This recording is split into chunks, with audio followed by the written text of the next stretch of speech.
અરવલ્લી જિલ્લાના મેઘરજમાં કરુણા અભિયાન વર્ષ 2025 પક્ષી બચાવો અભિયાન અંતર્ગત નાયબ વન સંરક્ષક અરવલ્લી વિભાગ અને સામાજિક વનીકરણ સાબરકાંઠા વિભાગના માર્ગદર્શન હેઠળ મેઘરજના વિસ્તરણ અને ક્ષેત્રીય રેન્જ મેઘરજ દ્વારા મેઘરજ નગરમાં રેલી યોજવામાં આવી હતી. આ પ્રસંગે વહેલી સવારે અને સાંજના પક્ષીઓને માળામાં જવાના સમયે પતંગ ના ઉડાવવા અને ચાઇનીઝ દોરીનું વેચાણ કે તેનો ઉપયોગ ન કરવાની અપીલ કરી હતી.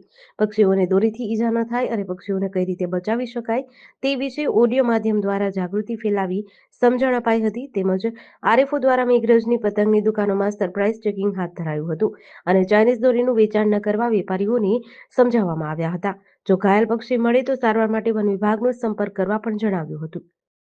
તારીખ 11/1/2025 રોજ મહેરબાન નાયબ વન સંરક્ષક અરવલ્લી વન વિભાગ તેમજ મહેરબાન નાયબ વન સંરક્ષક સામાજિક વનીકરણ વિભાગ સાબરકાંઠાના સહયોગથી સીધા માર્ગદર્શન હેઠળ ક્ષેત્રીય રેન્જ મેઘરજ તેમજ સોશિયલ ફોરેસ્ટ્રી રેન્જ સામાજિક વનીકરણ વિભાગ મેઘરજ રેન્જના સંપૂર્ણ સ્ટાફ દ્વારા આજે કરુણા અભિયાન અંતર્ગત રેલીનું આયોજન કરવામાં આવેલું, જેમાં મેઘરજ તાલુકાની અંદર બજારમાંથી અહીંયા બજાજ ઓફિસથી રેલીનું કાઢી ઓફિસિયલ હાઈસ્કૂલ તેમજ મામલતદાર કચેરી સુધી આયોજન કરેલ, જેમાં સવારમાં વહેલા જ્યારે પતંગ ન ઉડાડવા માટે અને સાંજના સુમારે પતંગ ન ઉડાડવા માટે ગામ લોકોને અપીલ કરવામાં આવી.